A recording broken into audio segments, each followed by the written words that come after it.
दोस्तों, रोज़ की तरह अनुलेखनी ब्लॉग में सबका हार्दिक स्वागत है। सबके मंगल भविष्य की कामना के साथ मैं सबका अभिनंदन करता हूं, सबको सादर प्रणाम करता हूं और आज के प्रेरणादायक विचारों में सबके ध्यान को उत्कृष्ट करने की कोशिश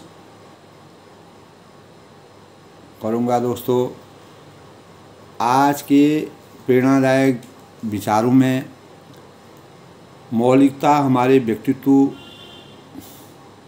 को किस प्रकार से नयापन और नवीन स्वरूप प्रदान करती है, उस संबंध में मैंने अपने विचारों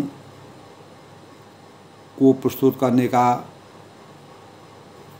ये भाव प्रस्तुत किए हैं। दोस्तों, किसी विचार को मौलिकता का वास्तविक स्वरूप क्या है? मौलिक का मतलब होता है कि न्यूनतम बनाना, उसके आकार को, उसके स्वरूप को परिवर्तित करके उसमें नयापन उजागर करना। हम अपने जीवन के अंदर किसी प्रकार के भी कार्य कर रहे हैं, किसी प्रकार की भी वस्तु का निर्माण कर रहे हैं, कोई भी चीज़ें हम बना रहे हैं, कोई भी विचार हम भाव सोच रहे हैं, तो उसमें किस प्रकार से हम नया स्वरूप उसको दें।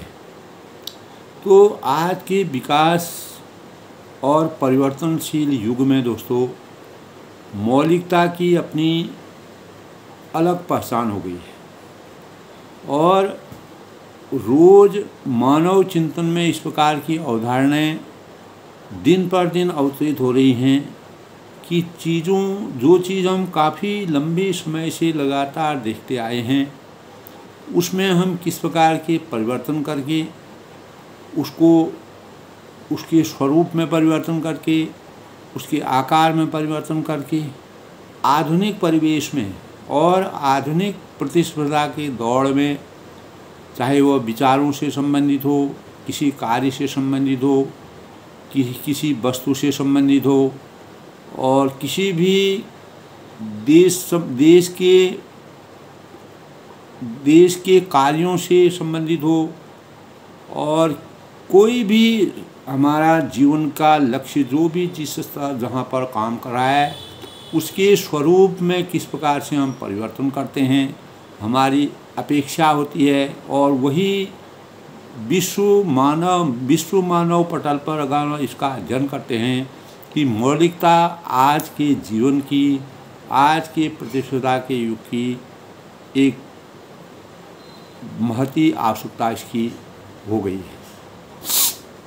किसी विचार को अपनी व्यक्तिगत विशिष्टता और शैली प्रदान करना, किसी भी कार्य में नए आविष्कार, उसमें आधुनिकता, नयापन, नवीनता, स्वतंत्र सृजन की जो धारणा होती है, यानी स्वतंत्र और रचनात्मक रूप से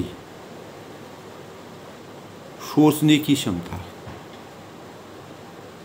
चाहे हम शैक्षिक अनुसंधान में देखें, राजनीति के पटल पर देखें, सामाजिक पटल पर देखें, आध्यात्मिक पटल पर देखें और अपने दैनिक जो हमारे कृषि संबंधित कार्य हैं, हमारे सेना का कार्य है, कोई भी कार्य से हम जुड़े हुए हैं, किसी भी कार्य में हम अपनी रचनाओं को, हमारे अनेक प्रकार की, जिस प्रकार से एक देश का संपूर्ण विधि विधान और दैनिक अवस्था से सभी कार्य संपन्न होते हैं, उन कार्यों में मौलिकता के भावों को संचार करना और उसमें किसी न किसी प्रकार नएपन को उजागर करना, उसके स्वरूप को बदलना, यह आज की आवश्यकता हो गई है। क्योंकि स्वतंत्र सृजन की धारणा प्रत्येक बच्चे से लेके प्रत्येक मानव मात्र के अंतःकरण में नई चीज़ को देखने की प्रतिभा दिन पर दिन प्रतिस्पर्धा के रूप में अवतरित हो रही है।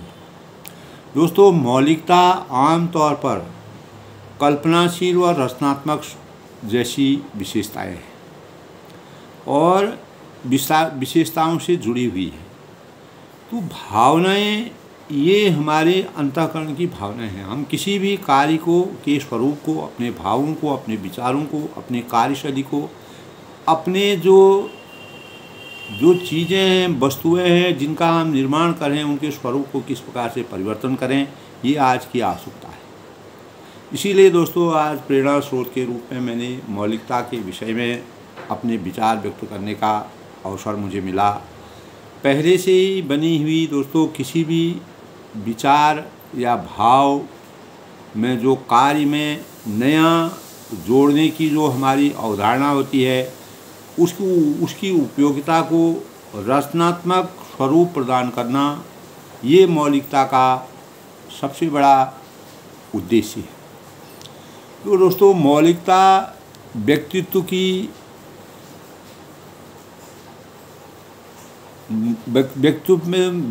के दृष्टिकोण से देखें तो उसमें हम किस प्रकार से निखार प्राप्त कर सकते हैं। वस्तुओं में देखें, वस्तु में हम किस प्रकार से सुधार कर सकते हैं। अनेक प्रकार के जो कि हम अपने जीवन में रोज़ कोई न कोई कार्य में हम जुटे हुए हैं, उन कार्यों की रूपरेखा को, उनकी वास्तविकता को मौलिक रूप में प्रदान करना, यानी उसको नवीनतम सोच के अनुसार, और जो आज के प्रतिस्पर्धा युग की सबसे बड़ी मांग है, उस मांग के अनुसार मौलिकता के स्वरूप को प्रदान करना।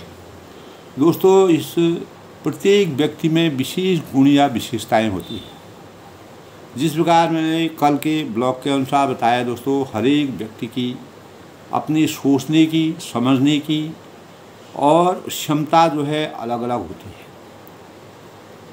और हम किसी चीज़ को, बहुत लोग सकारात्मक सोच के सकारात्मक रूप से ज़्यादा सोचते हैं, कोई काफ़ी लोग नकारात्मकता से सोचते हैं। तो सोचने का दृष्टिकोण हमारा किस प्रकार का है, तो उसमें हमको परिवर्तन करने की आवश्यकता, उसमें नयापन लाना, वही मौलिकता के स्वरूप को प्रदान करना है।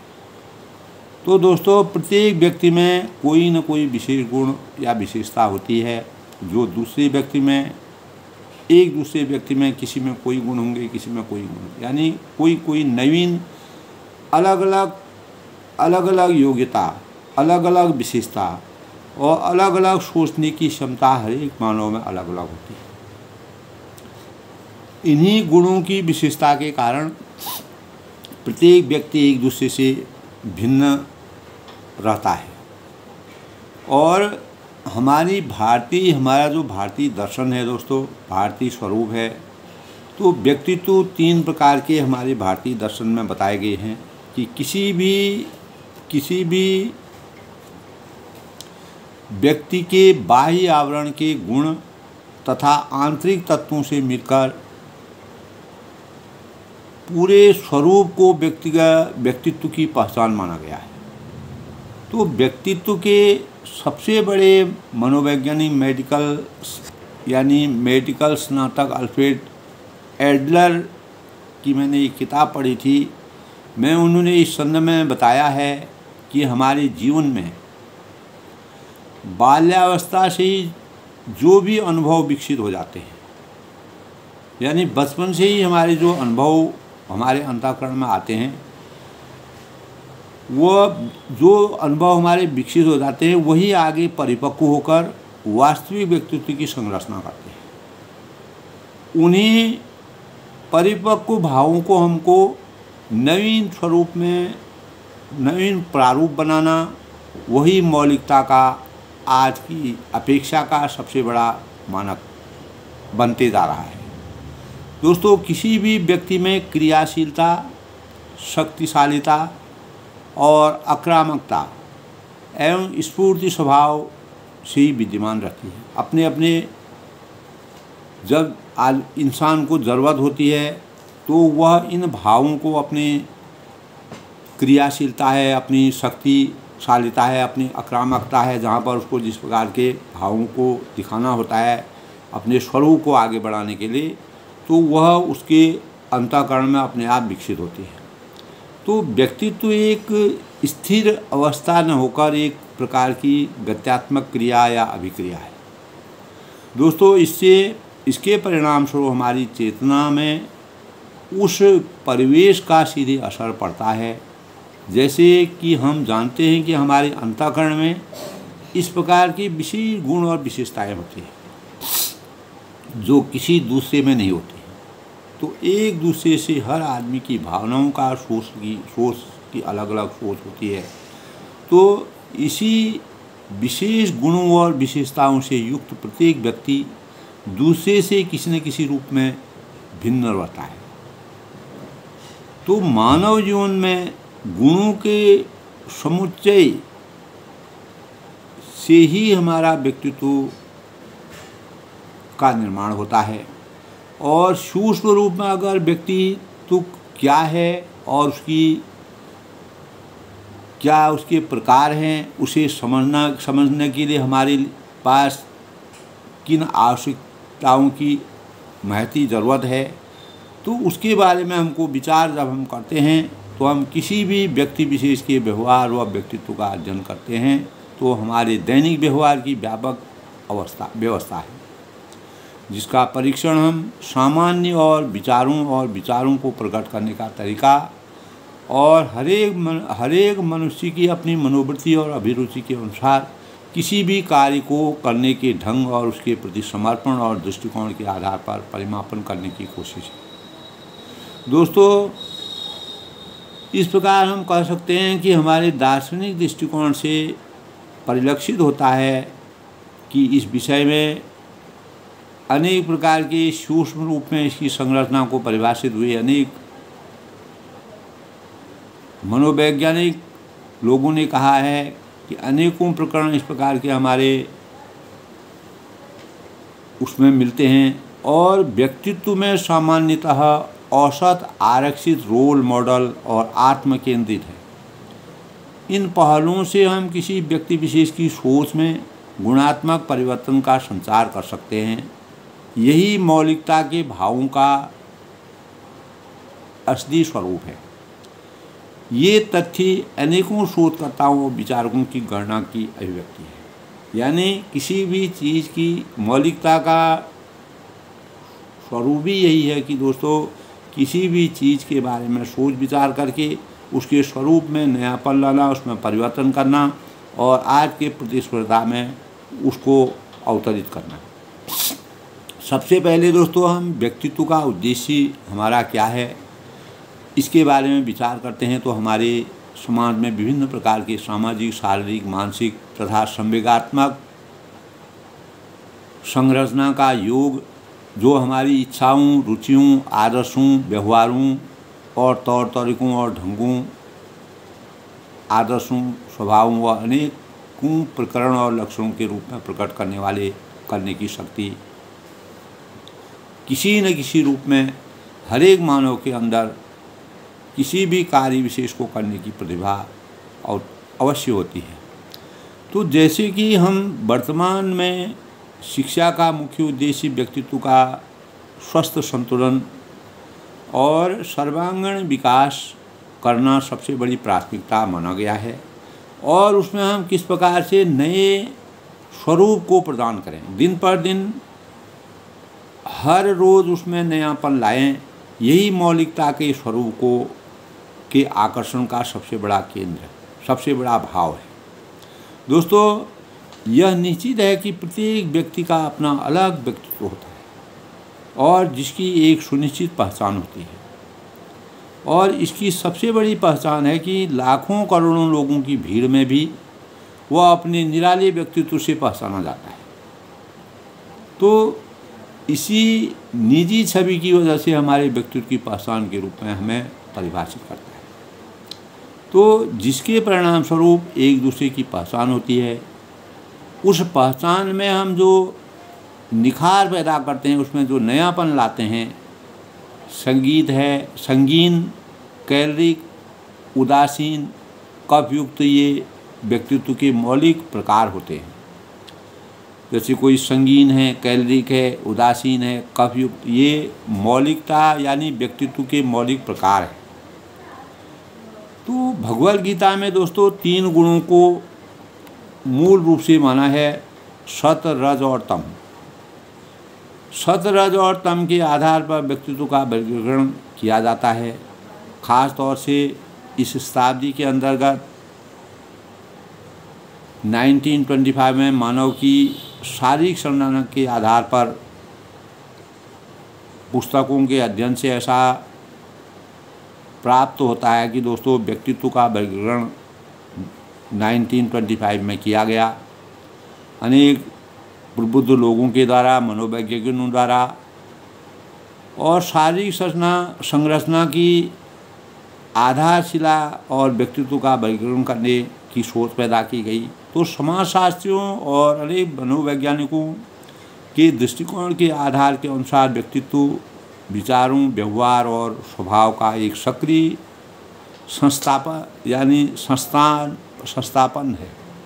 स्थापना है, जिसका निर्माण आधारभूत जैविक परंपरा से मनोवैज्ञानिक साधनों से होता है। तो दोस्तों, जिसके अंतर्गत मानव की आकांक्षाओं और आवश्यकताओं के प्रयोजन तथा उसके सामाजिक एवं उपसामाजिक वातावरण का समावेश करता है। तो गूढ़ सोच के विचार की बात है दोस्तों। विचार कर जब हम देखते हैं, सोचते हैं, तो हमारे अच्छे व्यक्तित्व में स्थिरता और व्यक्तिगत अंतर, एक व्यक्तित्व विशेषता रखने के लिए हर व्यक्ति के लक्षणों से संबंधित अपने निजी व्यवहार में परिस्थितियों में कुछ हद तक सुसंगत होना नितांत आवश्यक है। तो दोस्तों, यही सही व्यक्तित्व की सही विशेषता है। यही हमारे जीवन में मौलिकता के भावों का संचार कर सकता है। और भारतीय दर्शन के अनुसार, अगर हम अपने देश की, अपने राष्ट्र के दर्शन के अनुसार विचार करें, तो व्यक्तित्व मुख्य रूप से 3 प्रकार के माने जाते हैं: अंतर्मुखी व्यक्तित्व, बहिर्मुखी व्यक्तित्व, खुलापन, चैतन्यता। बहिर्मुखी सहमति, मनोविक्षुब्धता। इस प्रकार हमारे व्यक्तित्व में शारीरिक गुण, मानसिक गुण, सामाजिक गुण और संवेगात्मक, जिससे हमारे अंतःकरण में अनेक प्रकार के विचारों का उद्गम होता है, और चारित्रिक गुण, आत्मचेतना और सामाजिकता, शारीरिक और मानसिक रूप से स्वस्थ होना, हमारे व्यक्तित्व के परिमार्जन करने का, सुधार करने का, उसमें नयापन लाने का और उसमें मौलिकता के भावों का संचार करने का सबसे बड़ा गुण माना जाता है। दोस्तों, सबसे पहले हमें जीवन में जब शिशु, बालक, किशोर, युवा, प्रौढ़ और वृद्ध, इन 6 पड़ावों से होते हुए अवस्थाओं से आगे बढ़ते हुए व्यक्तित्व का निर्माण व विकास करना होता है। तो जिसके अंतर्गत हमें अनेक प्रकार के समय और सम और विषम परिस्थितियों से अपने व्यक्तित्व का निर्माण करना होता है। इन अवस्थाओं के क्रमबद्ध रूप से अगर सही जीवन के चक्र को संपादित करना हमारी अपनी अपेक्षा और विचारों के एकीकरण से वास्तविक सफलता की मानक मानी गई है। दोस्तों, हमारी सोचने की भावनाएं और व्यवहार के विशिष्ट पैटर्न में व्यक्तिगत अंतर को संदर्भित करने की क्षमता हर एक मानव में विद्यमान है, जिसके परिणामस्वरूप सामाजिकता और चिड़चिड़ापन दोनों में से कोई एक का समावेश हर एक व्यक्ति के अंतःकरण में किसी न किसी रूप में रहता है। तो हमारी जो मनोदशाएं हैं या आदर्शों के रूप में जो एक इंसान को दूसरों से अलग बनाते हैं, जैसे हम कहते हैं कि उसका हंसमुख व्यक्तित्व है, तो मनुष्य के मन भावन या जो रोचक गुण होते हैं उसके पास अधिक व्यक्तित्व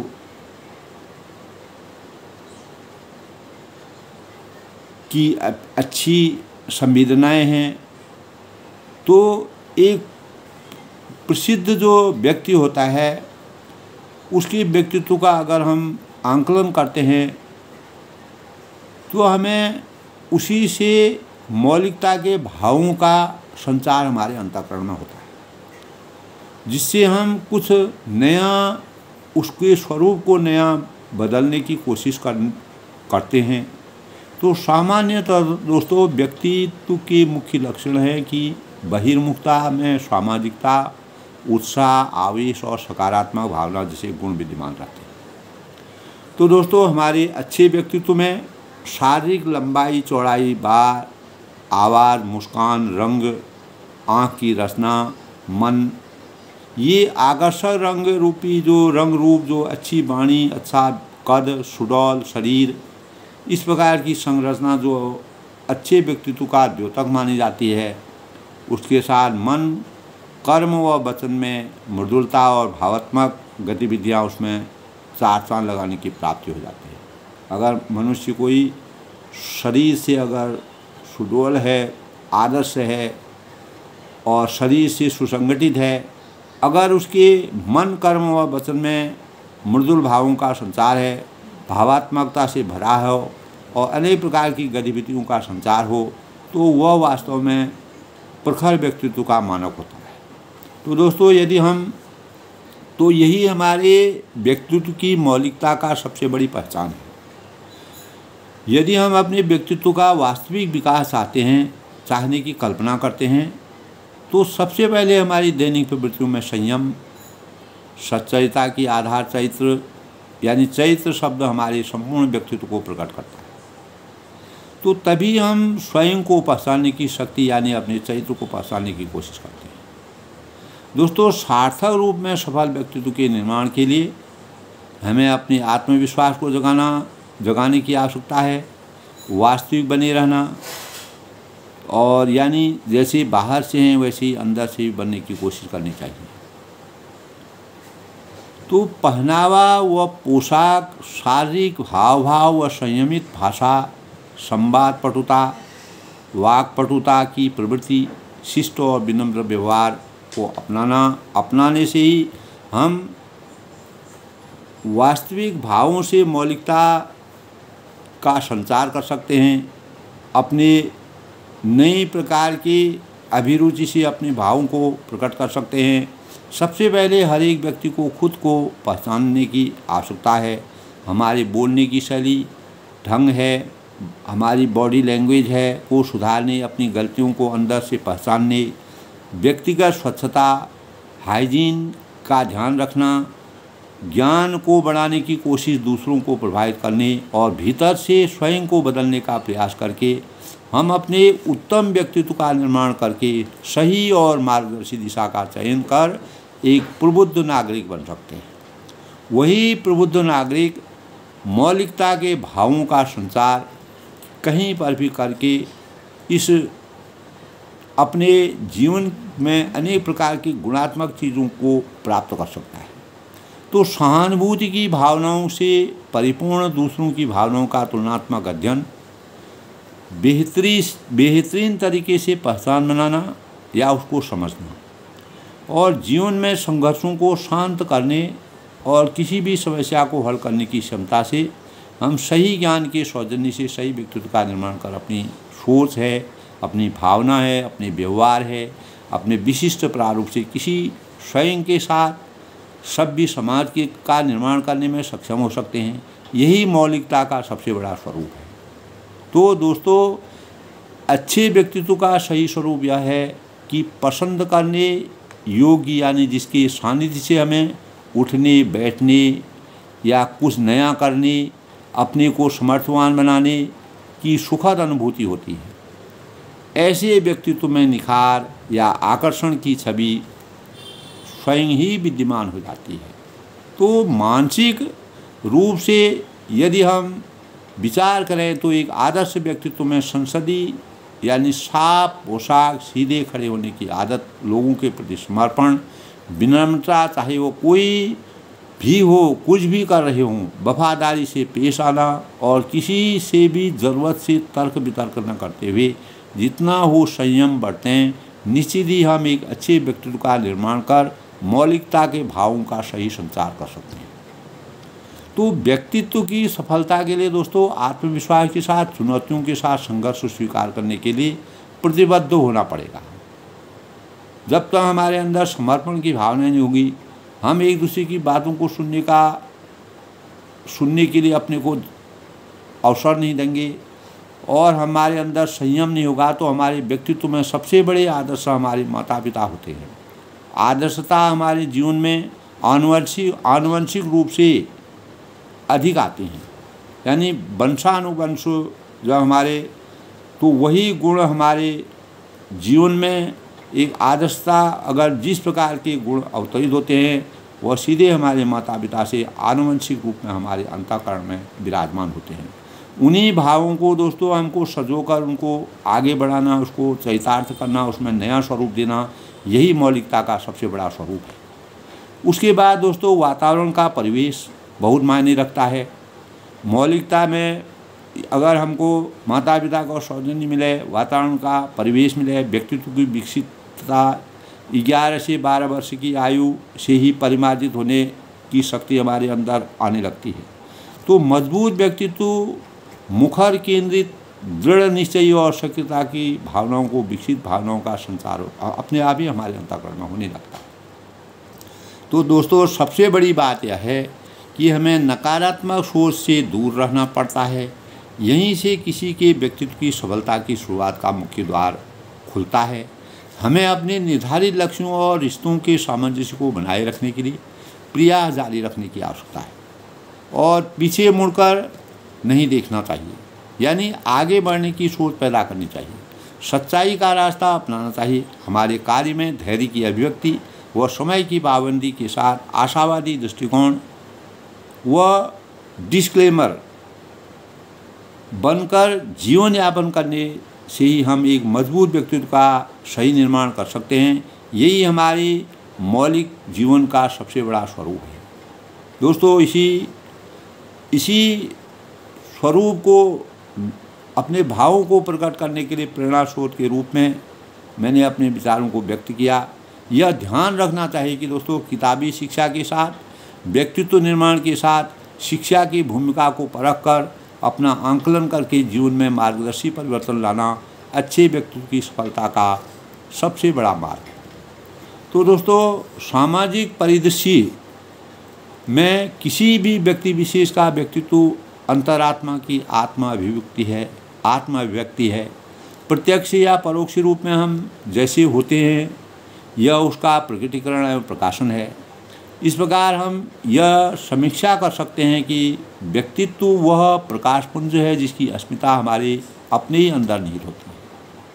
यानी हमारे भीतर में जिस प्रकार के गुण विद्यमान होते हैं वही किसी न किसी रूप में प्रकाशित होते हैं और प्रसारित होते हैं। तो किसी भी मानव का अंतःकरण जितना परिष्कृत होगा, भावनाओं में जितनी पवित्रता होगी, विचार जितने उत्कृष्ट और तार्किक होंगे, निश्चित ही व्यक्तित्व उतना ही प्रखर और ज्योतिर्मयी छवि से आच्छादित होगा।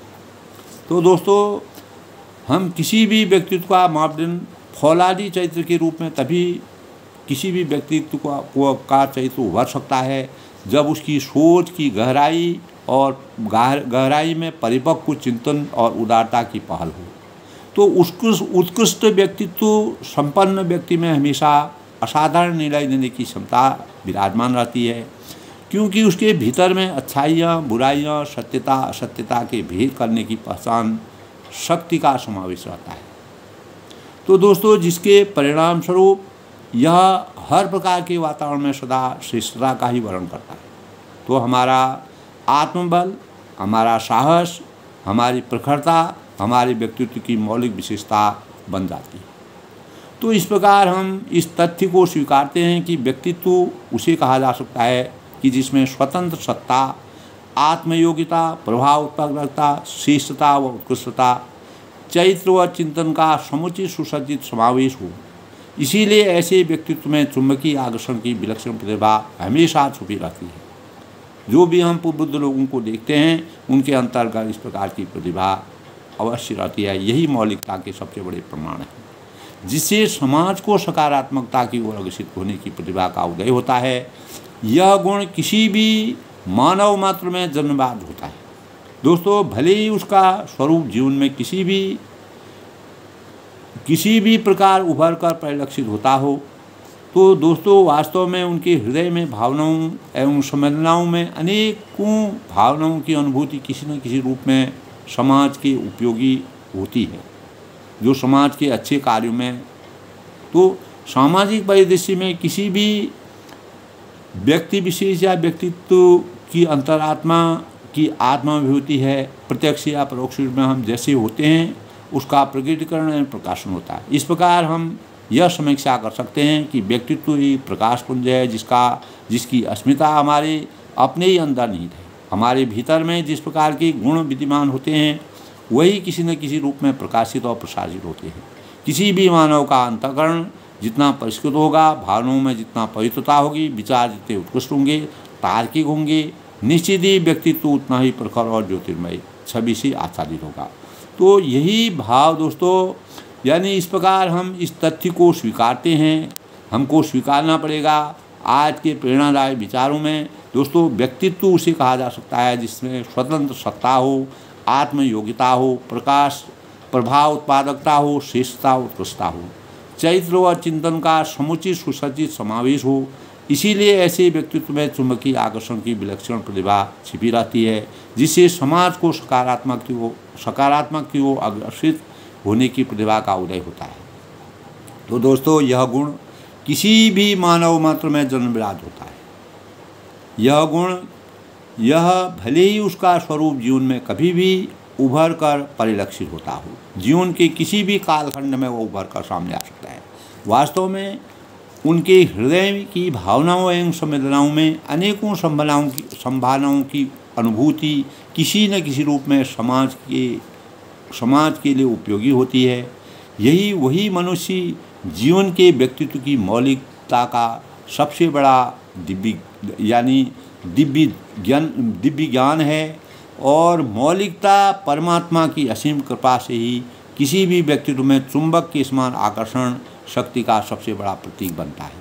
दोस्तों व्यक्तित्व की मौलिकता का निर्माण हमारे जीवन के सौजन्य को, हमारे जीवन के मानकों को और आज के प्रतिस्पर्धा के युग में प्रेरणा स्रोत के रूप में मैंने मौलिकता किस प्रकार से हम अपने स्वभाव से, अपने चिंतन से, अपने विचारों से किसी भी कार्य को करने के लिए, उसके स्वरूप को नयापन देने के लिए मौलिकता के भावों से उसके स्वरूप को किस प्रकार से बदल सकते हैं, उसमें उत्तरोत्तर नयापन ला करके समाज के लिए एक अच्छे देश की उन्नति के लिए किस प्रकार से वह प्रभाव उत्पादक होगा और विश्व पटल में उसके कितने अच्छे मानव होंगे।